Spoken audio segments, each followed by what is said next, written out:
If you blindly renew a life insurance policy at the end of a term, it could be costing you hundreds and in some cases thousands of dollars. Here's how you might be able to save big bucks on your life insurance. As you probably know, the cost of life insurance goes up the older you are. And that's because the likelihood of the average 25-year-old dying in the next year is really, really low, and the likelihood of a 100-year-old dying in the next year is really, really high. In fact, it's actually about 1 in 3 for 100-year-old men and about 3 in 10 for 100-year-old women, according to mortality tables from 2014. Now, there are other things that affect the cost of life insurance as well, and one of the big factors is your health. Basically, the more likely you are to die, the higher the cost of insurance will be, and age and health are two big factors in mortality. Now, actuaries, the people who determine what the cost of your life insurance policy will ultimately be, based on mortality statistics, interest rates, health factors, etc., also know that if you qualify as healthy today, there is a chance that you will become unhealthy tomorrow. And that's the whole key to how you might be able to save a lot of money on your life insurance premiums. I'm going to share with you an actual quote for the cost of life insurance for a 10-year term policy for a 40-year-old non-smoking male in good health who wanted $500,000 of coverage. One company quoted a monthly premium of $30.78. That means for the first 10 years of this 10-year term life policy, they would continue to pay $30.78 per month. After the first 10-year term is up, he could automatically renew, but the monthly premium would increase to $231.75. That's a massive jump up. After this 10 years, this 40-year-old would obviously now be 50. But if a 50-year-old today applied for the same $500,000 of coverage, and if he qualified as healthy, his premium would only be $71.42 per month. That's a difference of $160.33 per month, which is almost $2,000 for the year and almost $20,000 over the second 10-year term. That is not chump change.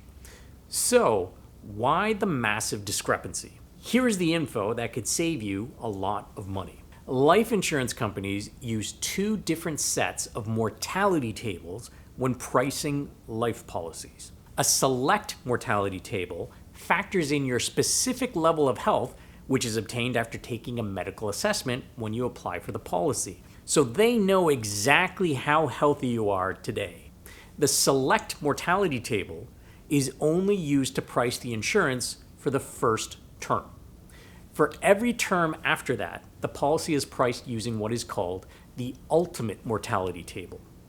The ultimate mortality table provides the mortality statistics for everyone, which includes healthy and sick people. Since this pool of people includes people who are ill, the average chance of dying for someone in this group is higher. And the greater the chance of dying is, the higher the price of insurance. So again, the insurance company doesn't know if you will stay healthy or if you'll become ill after your first term. So it lumps you in with the general population. So if you can still qualify as healthy, you can simply apply for a new policy, take a new health assessment, and get a lower rate and save big bucks. Now, just as a side note, remember to never cancel a policy until you have a new one in its place, signed, sealed, and delivered. So what this means is that if you have a term policy, at the end of the first term, you should consider applying for a new policy and going through the health assessment again. As much of a hassle as that might be, it could save you a lot of money.